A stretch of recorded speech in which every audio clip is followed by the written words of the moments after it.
Hello everybody, welcome back to the channel. My name's Ron, and today we're going to be doing another Deep Rock Galactic tier list. Well, we've already done this list once, but I would like to update it.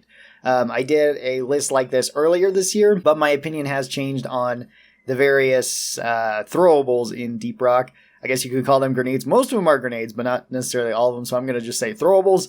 We're going to be going over them again, and I will be ranking them here. Now, as you can kind of see, we don't have a D tier here, and that's because I don't think that any of the grenades here are really, that bad or necessarily need improving. I feel like some of them would be better on other classes. First up, we're going to go over drillers, throwables, then engineer, then gunner, then scout. We'll also be doing them in the order that you unlock them. So if you're a new player, it will be pretty much every third grenade, I guess, here would be the starting grenade. First up, we have the impact axes from driller. These ones are just really strong. They are pretty ridiculous for all the utility that you get out of them. Now these, you can actually go pick up if you throw it miss these, or if you still hit enemies, because this has two different types of damage. It has direct damage and it has indirect damage.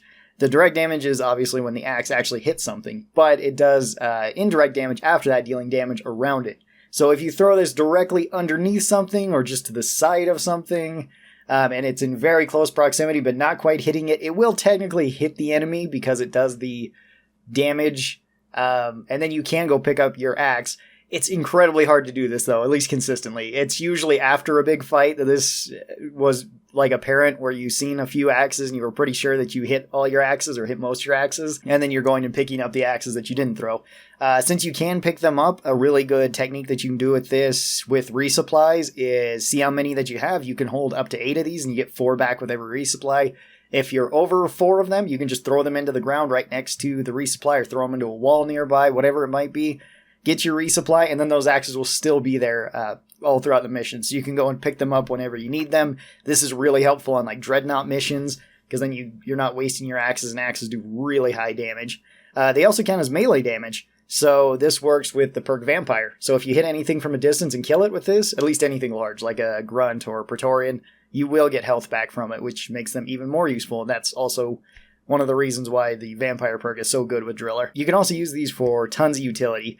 You can use these to clear up the mushrooms at the fungus bog, and it does not consume your axes, so just throw it through, kill all the mushrooms, go pick it back up. It doesn't count. You can use it to break Ebo nuts, because they'll just break instantly when you hit them. It's pretty much the same as hitting them with a pickaxe power attack. But just throw it, it'll hit and bounce off. You can usually catch it if you're close enough. Or if you just want to do kind of trick shots of throwing it and hitting it and catching it back. They do really high damage towards anything that is weak to melee, like your pickaxes, which is a lot of enemies. This counts for the patrol bots, this counts for oppressors, this counts for, I think most of the robots and most of the flying things have a melee weakness. So if you hit them with your pickaxe or these axes, you will do tons of damage to them, if not just outright kill them. The axes are absolutely S tier. They are probably one of the best throwables in the game, even though they're not a grenade. And they're not necessarily great for hordes. They're okay for hordes, because they do have some AoE that they hit in. And if you hit something directly, you're probably just going to outright kill it, at least if it's any sort of grunt. Maybe not if it's a Praetorian or something. They also have a really high stun chance, so if you hit a Praetorian while it's spitting, this is almost guaranteed to stun it, I think, if it doesn't already have a guarantee to stun. They're also probably Driller's best burst damage option, because Driller doesn't have a whole lot of burst damage. None of their weapons really do. The most I can think of is probably the Icicle Spear from the Cryo Cannon. But even then, that's a charge up, and that's a one-shot thing. You can throw out more axes faster than you could charge up and fire ice spears. And I don't think this does that much damage less than the ice spears. Plus, I mean, this is your consumable, so you can use it. I guess you can technically do more burst damage with C4. Now let's talk about something that's not as fantastic for the Driller arsenal, and that is the high explosive grenade. And it's not even that the high explosive grenade is particularly bad, it's just that it's the least good. This one works kind of like a standard grenade. It does very high damage when you throw this. It has very high armor breaking, and it does have fear capabilities too, so when you throw this down and it blows up, and if it doesn't kill something, they're probably going to be running away from where it blew up at. Incredibly high armor breaking. You're definitely going to break the armor off of any sort of Grunt or Praetorian that's nearby when this goes off. It's got a pretty big radius, and you can hold 6 of them. So you do get a lot. You get 3 back with every resupply. It's really hard to pick them over the impact axes and the canisters, which we're going to talk about here in a second. So these ones are probably one of the least grenades that I use just because there is two fantastic options. I think I'm still going to put it into B tier though, because you still get 6 of them. So even though it's the least good, it's still pretty good for just clearing up hordes. It's good for armor breaking. It's good for single targets. It's good for burst damage. Not as much burst damage as like the axes though. The grenade only does 140 area damage, where the axe can do like 260 direct damage. And then our last driller grenade is the neurotoxin grenade. Now you get the least of these out of all of driller's grenades. You only get 4 of them. They do have an extremely large radius though of 7.5 meters, and that is in every direction because this sprays out the neurotoxin gas that is both flammable and deals damage over time to all enemies. This works the same way as some other overclocks do, like the neurotoxin payload for the autocannon. It works the same way as the neurotoxin bullets for the magnum work for gunner. There's a couple weapons that do use this, and it's a super useful effect because the effect marks out all enemies first off, so you can see them much easier than you normally would. That's not always an issue, but sometimes it can be. This deals damage to all of them over time, which makes it so any sort of regenerating effect can't trigger at all. They will be taking damage over time for the full effect of this, and it slows all of them down. Slowing down crowds is super useful. And like I said, this is flammable. So if you're using any sort of fire or anything that can set fire, whether that be you or the team, you can cause a big explosion that does pretty high fire damage and is fairly likely to light most enemies on fire. So if you're using the flamethrower, this works. You can also be using the EPC, because the EPC has a few... Well, the EPC can set fire depending on which build you're running or just which overclocks you're running. Certain things like persistent plasma work really well with this, because you throw this down, you throw persistent plasma down, you light everything on fire, you slow everything down, you're poisoning everything, you're burning everything, you're slowing things even further from persistent plasma. It's a fantastic grenade for just all the crowd control that it has. And it lasts a pretty long time, too. It lasts for 30 seconds, and each second will deal 12 damage to everything that's standing in it. This is poison damage, and it's damage over time that's ticking down. This also doesn't have any friendly fire damage on it whatsoever. Unless it's ignited, then it does. But that's from the explosion, not from the grenade itself. So this is completely safe to throw at allies as well. It's actually really useful if you need to res somebody. You throw it at somebody who's down. I should say it's good for resing under most circumstances. If there's things like menaces or Mactera or acid spitters, it's not as good because it's likely going to blind you, and any of those enemies can still see you through the mist.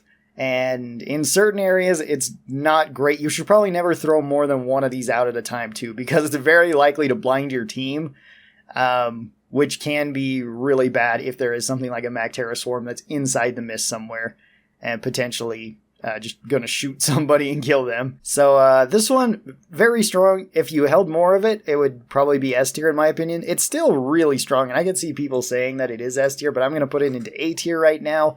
I think it's all around solid. It's a very good grenade. Like I said, great for crowd control, great for... it's really good on like Hazard 5. On Hazard 5, this one really shines because hordes are so dense and there's so many of them, they come so fast, that anything that slows them down is very much appreciated. I still usually run axes there, because axes are also quite good. Alright, moving on to Engineer. Our first one is the Lure, or the Lure. So this one, you toss out and it's a hologram. It stands up there for 20 seconds, and you can carry 4 of these. You get your holographic dwarf that dances, and then enemies start attacking it. When this breaks, it does do damage to everything around it, and I think it also slows everything around it too. The lures are really good for new players, I would say, because you can't hurt yourself with them, which is great. I've seen quite a few new players accidentally blow themselves up with a couple grenades. So this one you can't injure yourself with. You can't injure your allies with, which is useful too. It does take bugs away from wherever they're going, which can be really useful as well. Some people have said that it can only grab so many bugs' attention, which I believe that is true. I don't think it can keep more than like 12 bugs' attention or something. So on higher difficulties, lure starts to fall off just because you can't. I'm not sure exactly on that number either. Don't quote me on the 12. It could be more than that. It could depend on what type of bugs they are. And I don't know if it actually attracts robots or not. I don't think I've seen anybody trying to use this on robot missions, or at least where I've watched them try to put it up. Maybe it attracts the robots to attack them. This one can be pretty useful. Like I said, it's a great beginner grenade because it's very simple and you can't hurt yourself with it.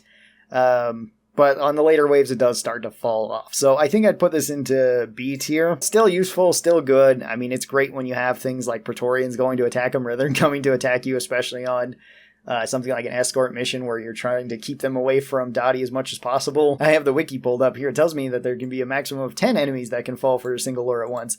Okay, so you have 10 enemies that can attack a lure. I was thinking it was 10 to 12, somewhere around there, maybe up to 15. So not tons of enemies, and on the higher difficulties, there's definitely going to be more than 10 enemies coming. But on the lower difficulties, when you first get started, lure is fantastic, and I'd recommend it to any beginning engineer. And it can still be pretty useful even on the later difficulties, because it at least splits the horde up. Our next grenade is the Plasma Burster. Now, the Plasma Burster grenade, I didn't have a whole ton of experience when I made the first list, and that was one of the ones that I regretted because I've used it a lot since then. This one is Engineer's second grenade, and this one you hold 6 of. When you throw it, this bounces across the ground. It can bounce up to 6 times. It can bounce up to 4 times, each emitting a plasma blast that deals damage, 60 damage per hit. So you can get a maximum of 240 damage on a single target or across a crowd, because the AoE explosion radius is pretty big. It's 3.5 meters. So that's a fairly large explosion, and it's also pretty easy to hurt yourself with this. On uneven ground, these things are not the most user-friendly, I would say, especially if you're playing in some of the maps like the volcano, or if you're playing in the glacial strata. I guess Magma Core and Glacial Strata, they just don't work as well as they do in other maps. Once you get used to them, they are very strong though. They do have a chance of fearing enemies, and the fear is pretty useful too. It's always nice to be able to fear the enemy so they're not attacking you. It has good armor breaking, and you can throw this just on one enemy and have it bounce across them 4 times. You can also throw this into a crowd and have it bounce across the crowd and clear a lot of bugs, especially regular grunts. It clears particularly well. Slashers it can clear very well.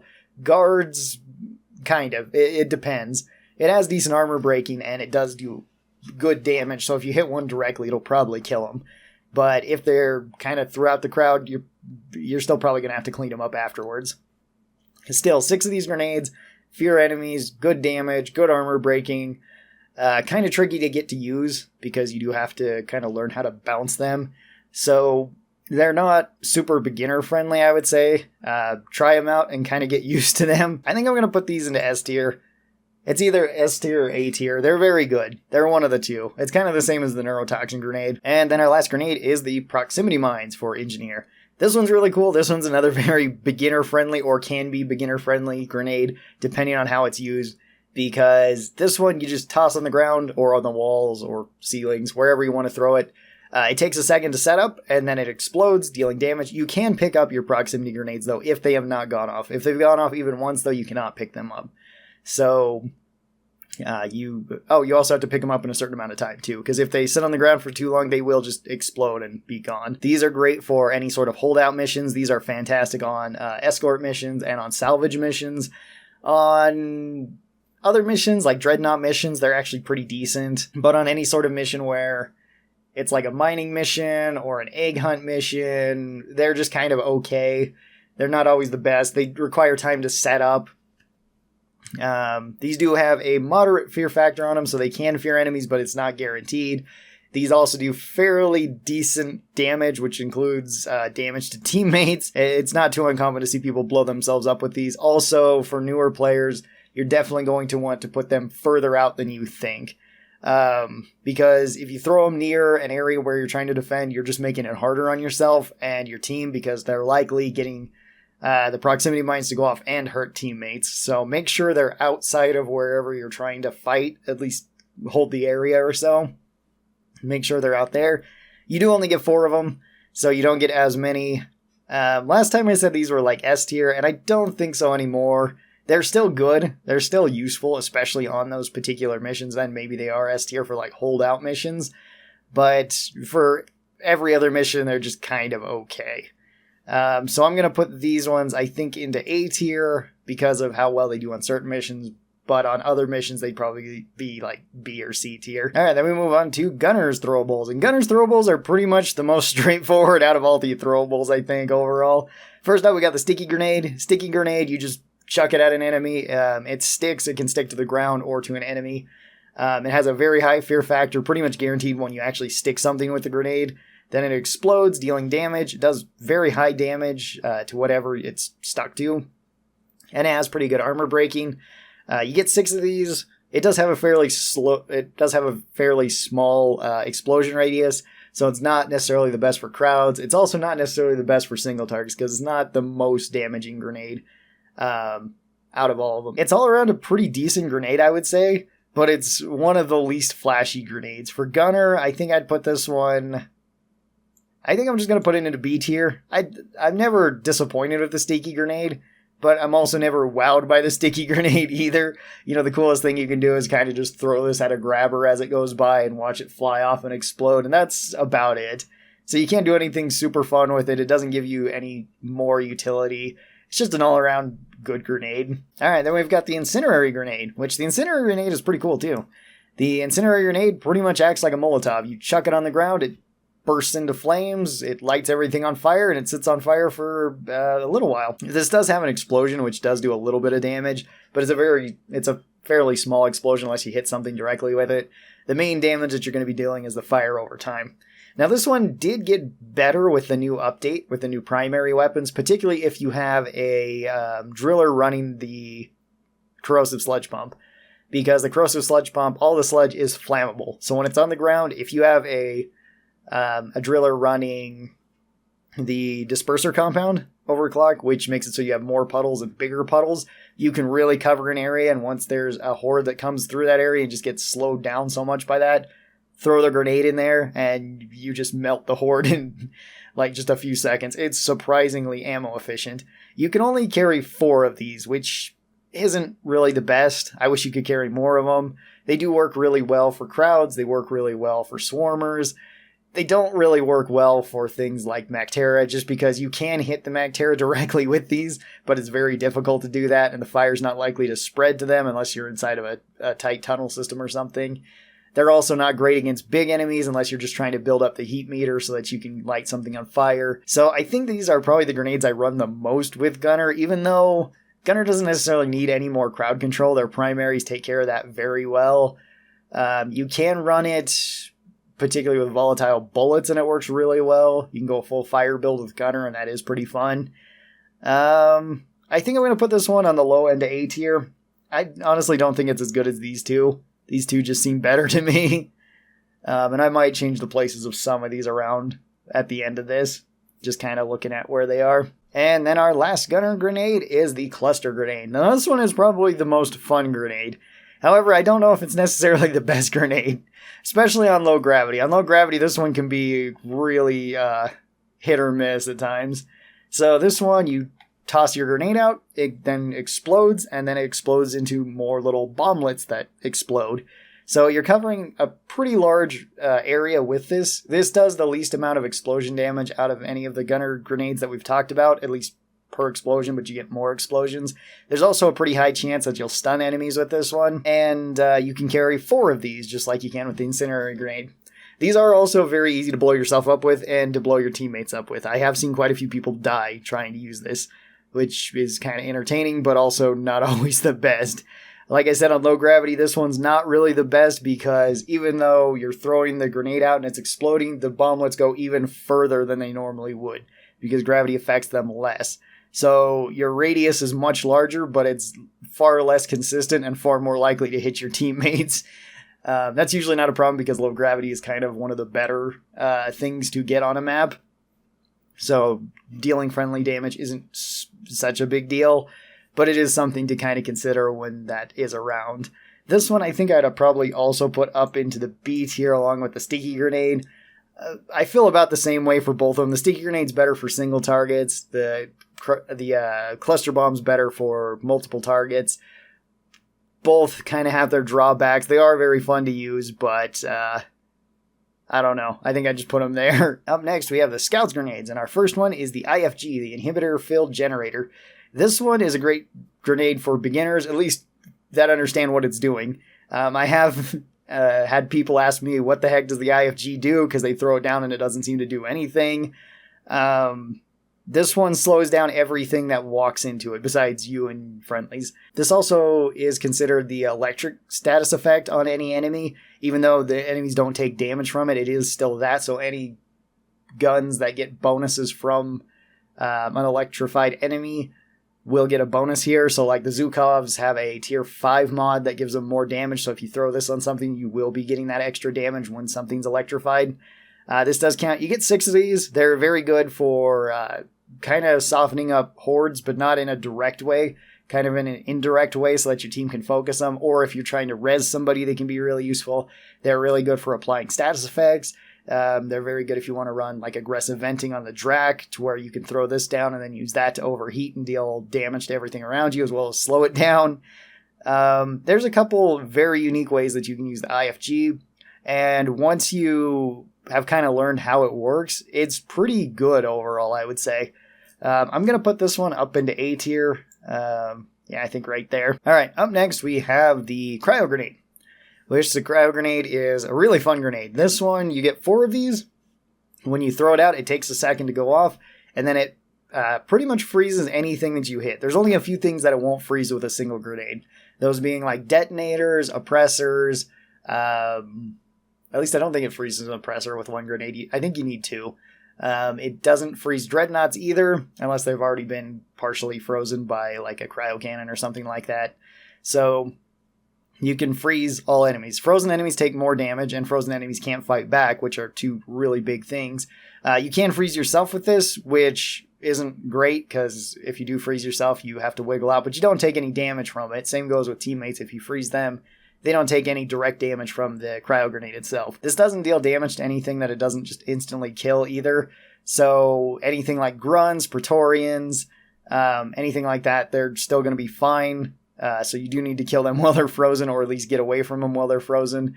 If you freeze anything that's flying, though, so any Mactera, a breeder, anything like that, if you freeze that, it will just count as dead. You don't need to shoot it anymore. It'll fall to the ground and just shatter. Same goes with swarmers. If you throw this, there's any swarmers around, it will freeze them and they will die.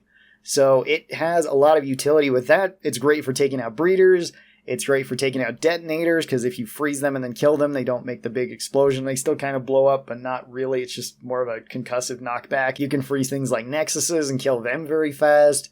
It's all around just a really solid grenade, and probably one of my favorites from Scout. I would put this one up into S tier. And then our last grenade is the Pheromone Canister. The Pheromone Canister, you throw out a Scout, which splashes all enemies around it with pheromones, and then any other creatures will try to attack that creature. This one can be good. You have 4 of these. This one I think is probably the least impressive out of Scouts after you use it a good amount of time. It's still not a bad grenade by any means, but it's not as useful as like the freezing grenade or the IFG. This one I guess does do the most amount of damage, or I guess depends if you count freezing enemies and killing them that way as damage. This one can be good if you toss it on like a Praetorian or an Oppressor. It can be pretty good in hordes because they'll be focusing something else other than you, which is always a good thing. And yeah, it's all around an okay grenade. I think I'd put this one into B tier, probably somewhere here. Now, looking at this list, I think I want to move a couple of these around. I think these 3 are fine up here, the Axe, the Plasma Burster, and the Cryo Grenade, but I think I'm going to put the Neurotoxin up there too, because the slowdown on it is just so good, and the damage over time is nice. Even though if it does kind of blind you, I don't think it's as good as these other grenades, but it's still pretty solid. I think I'm actually going to move these 3 down, because I feel like they're fine. Maybe I'll put the Sticky Grenade up. I'll move these 2 down. Keep the Sticky Grenade up here. Sticky Grenade does have decent single target damage. Frag Grenade is good, but it's not as good as the other 2 for Driller. Pheromone Canister can be good. It's more situational than these other 2, though, so I think I'd put it at the low end. Cluster Bomb can be good, too, but can cause a lot of friendly damage. Still probably one of the most fun grenades to use, but I'm not sure about super effective. It does have the stun on it. Lure is pretty good, too. But it does fall off on like the higher difficulties. So I think I'm okay with this. I think I'm okay with where they are right now. Tell me your thoughts on this. If you would move any of these around. I can see arguments for quite a few of them. They all are very unique, and I would recommend trying all of them out. So thanks everybody for watching. I really do appreciate it. Special thanks to the supporters of this channel. These are my members over here on YouTube and my patrons over on Patreon. They get early access to videos like this. And if you would like to be a part of that, be sure to check out the links down in the description below. Remember to like and subscribe, and I'll see you guys next time. Bye-bye!